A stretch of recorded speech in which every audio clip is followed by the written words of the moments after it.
Hi. As part of today's lesson, I'm going to incorporate a John Green video on the beginning of Christianity.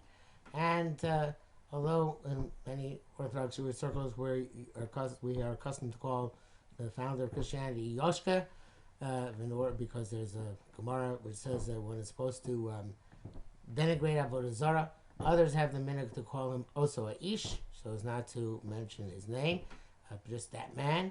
Others call him Yeshu, because although his name was Yoshua or Yeshua with an ayin at the end, Yeshu stands for Yud Shin Vav Yimach Shemo V'Zichro.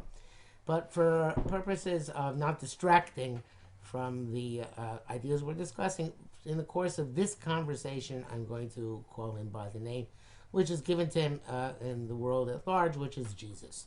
And then outside of this conversation, feel free to use whatever term your parents or your teachers suggest that you use. But for this purpose, as you will see in the video, Jesus was born around, not in the year 1 of the Common Era, which is named after him, but probably 4 years before that, or sometime after that. And we mentioned that, I believe, yesterday. And he lived for about 33 years, which, as John Green points out, was not much off a normal lifespan of the time. And the main thing we have to understand about him himself at that point is that he considered himself to be a messenger from God.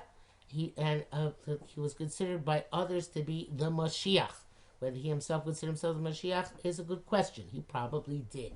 And Mashiach, that was, we mentioned in class a few days ago, the first century of the Common Era was the time when many people were looking forward to Mashiach. The Romans were oppressive. The kings of the Jews, who were Herod and his successors, were also oppressive to the Jews. So therefore, there was an anticipation that perhaps now Mashiach would be coming.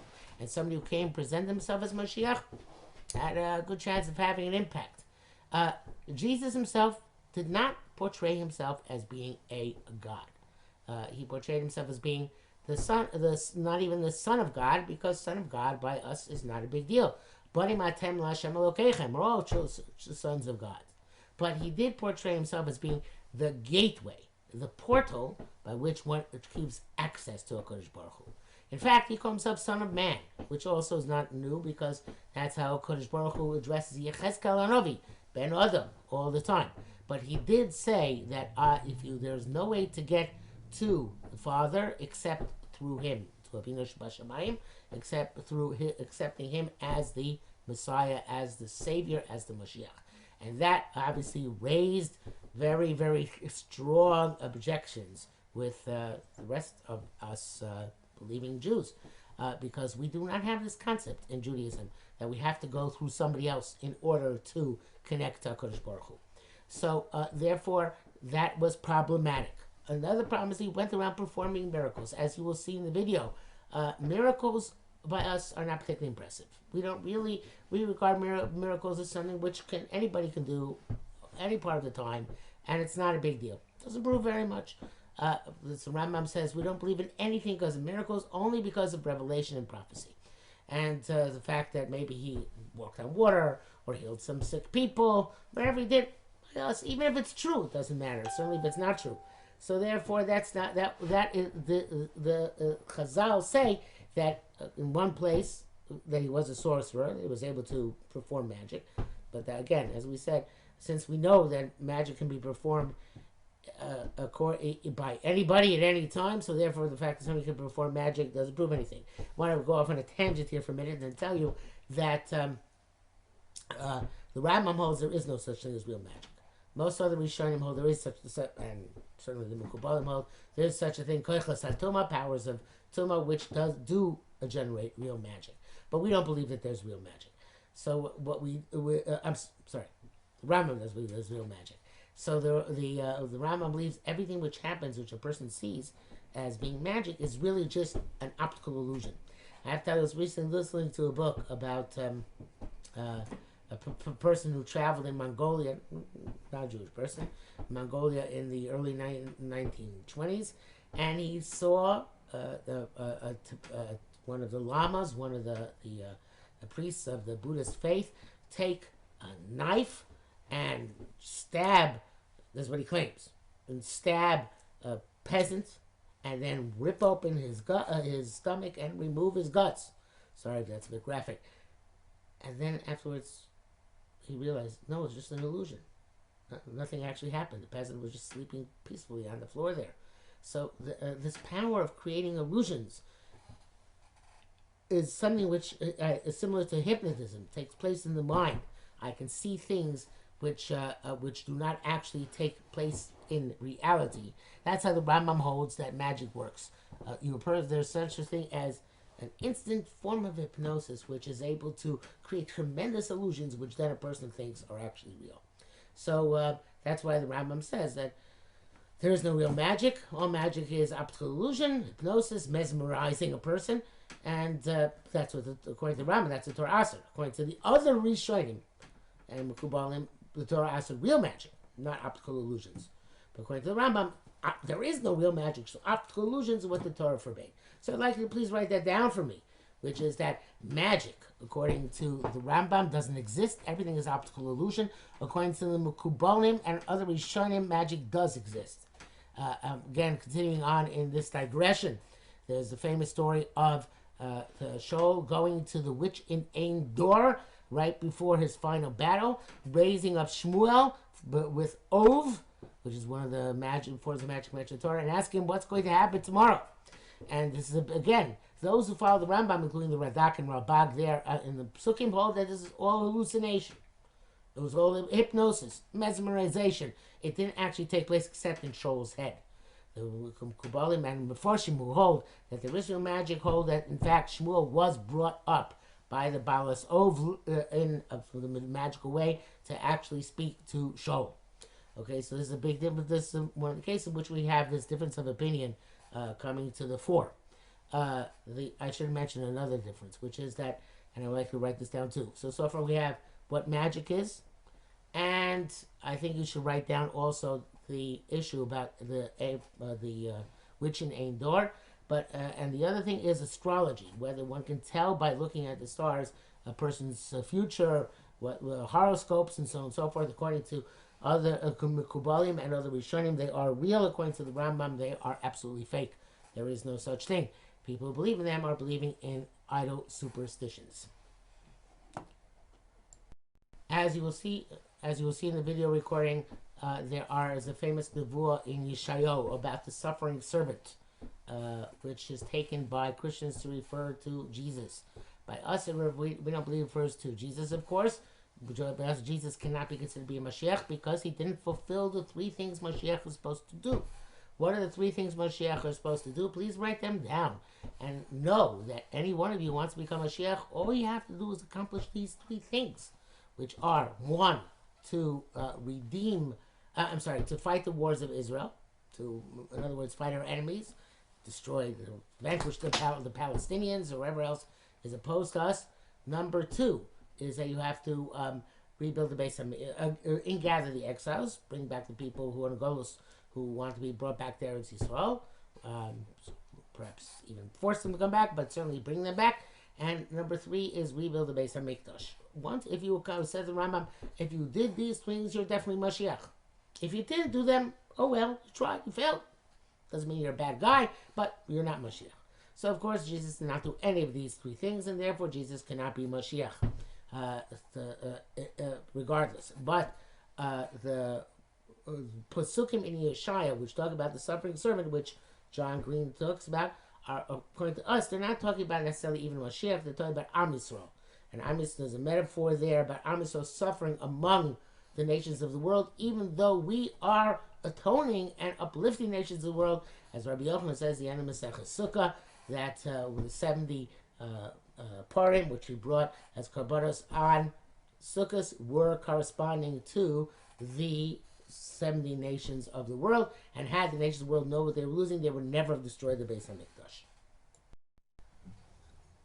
Finally, in the video, you will see that although John Green says that there are three reasons for the success of Christianity, the last of those three being Paul's PR campaign for the religion, which was extremely successful. There are four other reasons he gives after that, which the last one of which is the conversion of Constantine, the Roman Emperor, to Christianity, which then led Christianity to become the official religion of the Roman Empire. So I'd like you to find those 3 plus 4 reasons and write them down, and of course submit them as your assignment for today. And Mr. Shem, we will get together again tomorrow.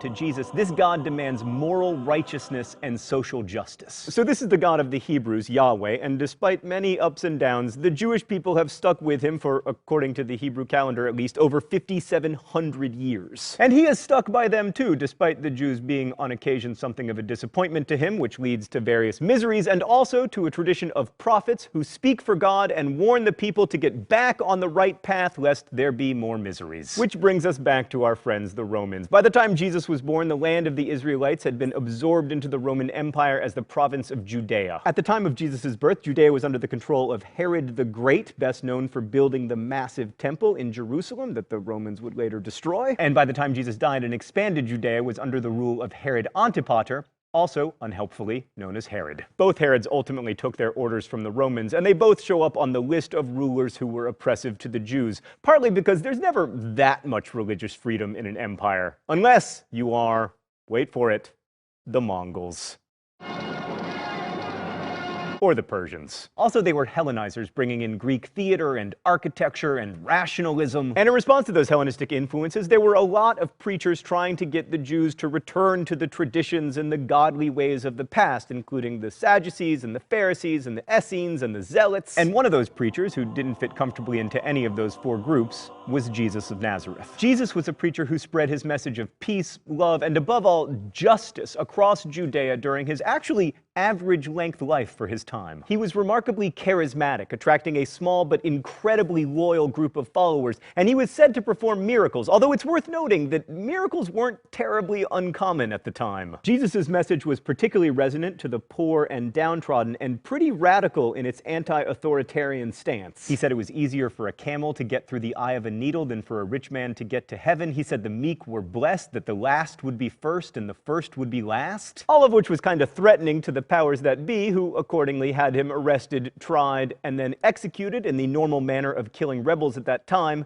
crucifixion. Also, just to put this question to bed, the Romans crucified Jesus because he was a threat to their authority. Later traditions saying that the Jews killed Jesus, very unfortunate, also very untrue. We're not going to discuss Jesus' divinity because 1, this isn't a theology class, and 2, flame wars on the internet make me so uncomfortable that I have to turn to camera 2. Hi there, camera 2. I'm here to remind you that 3, fighting over such things, like fighting over whether the proverbial cake is a lie, rarely accomplishes anything. Plus, 4, what matters to us is the historical fact that people at the time believed that Jesus was the Messiah, the Anointed One, the Son of God. And they believed that he would return someday to redeem the world, which leads us to 2 questions about Christianity. First, why did this small group of people believe this? And second, why and how did that belief become so widespread? So why would people believe that Jesus was the Messiah? First, the Jews had a long tradition of believing that a savior would come to them in a time of trouble. And Judea, under the rule of Herod and the Romans, definitely a time of trouble. And many of the prophecies about this savior point to someone whose life looks a lot like Jesus's. For instance, Isaiah 53 says the person will be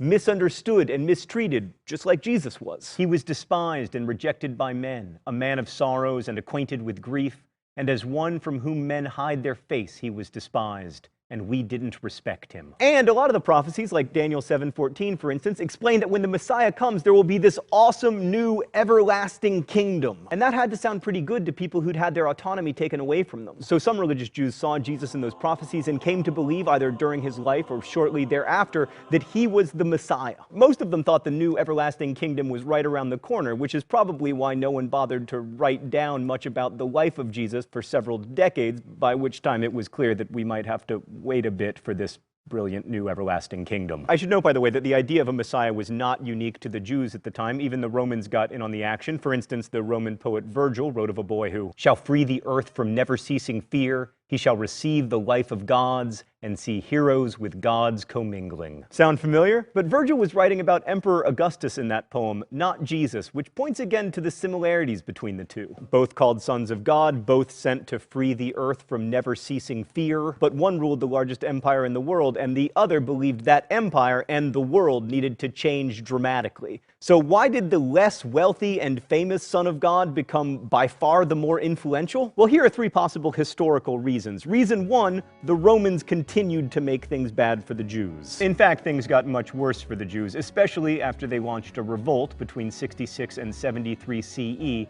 which did not go well. By the time the dust had settled, the Romans had destroyed the temple and expelled the Jews from Judea, beginning what we now know as the Jewish diaspora. And without a temple or geographic unity, the Jews had to solidify what it meant to be a Jew and what the basic tenets of the religion were. This forced the followers of Jesus to make a decision. Were they going to continue to be Jews, following stricter laws set forth by rabbis, or were they going to be something else? The decision to open up their religion to non-Jews, people who weren't part of the covenant, is the central reason that Christianity could become a world religion instead of just a sect of Judaism. And it probably didn't hurt that the main proponent of sticking with Judaism was James, Jesus' brother, who was killed by the Romans. Reason number two is related to reason number one, and it's all about a dude named Saul. No, not that Saul. Yes. Saul of Tarsus, thank you. Saul, having received a vision on the road to Damascus, became Paul and began visiting and sending letters to Jesus followers throughout the Mediterranean. And it was Paul who emphatically declared that Jesus followers did not have to be Jews, that they didn't have to be circumcised or keep to Jewish laws or any of that stuff. This opened the floodgates for thousands of people to convert to this new religion. And the other thing to remember about Paul is that he was a Roman citizen, which meant he could travel freely throughout the Roman Empire. This allowed him to make his case to lots of different people and facilitated the geographic spread of Christianity. Oh, it's time for the open letter? All right.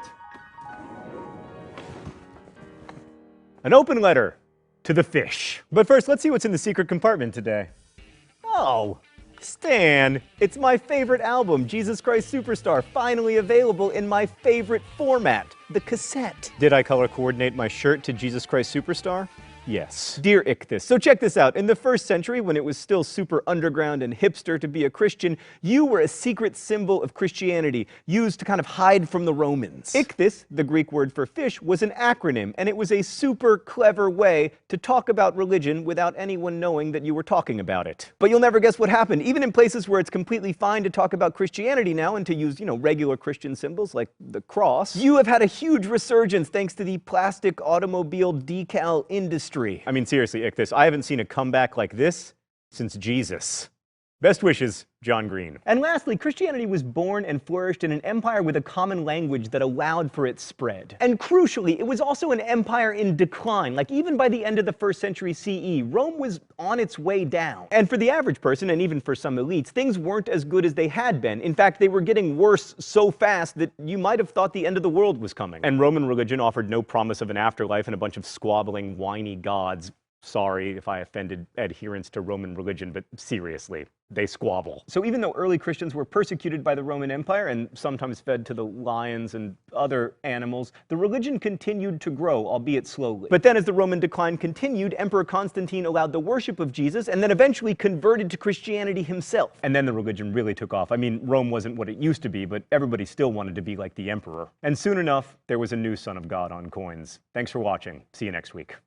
Crash Course is produced and directed by Stan Muller. Our script supervisor is Danica Johnson. The show is written by my high school history teacher Raoul Meyer and myself, and our graphics team is Thought Bubble. As only 62 million of you guessed last week, the phrase of the week was Chipotle Burrito. If you want to guess at this week's phrase of the week or suggest future ones, you can do so in comments, where you can also ask questions about today's video that will be answered, hopefully, by our team of historians. Thanks for watching Crash Course, and as we say in my hometown, don't forget to be awesome. Ow! Again!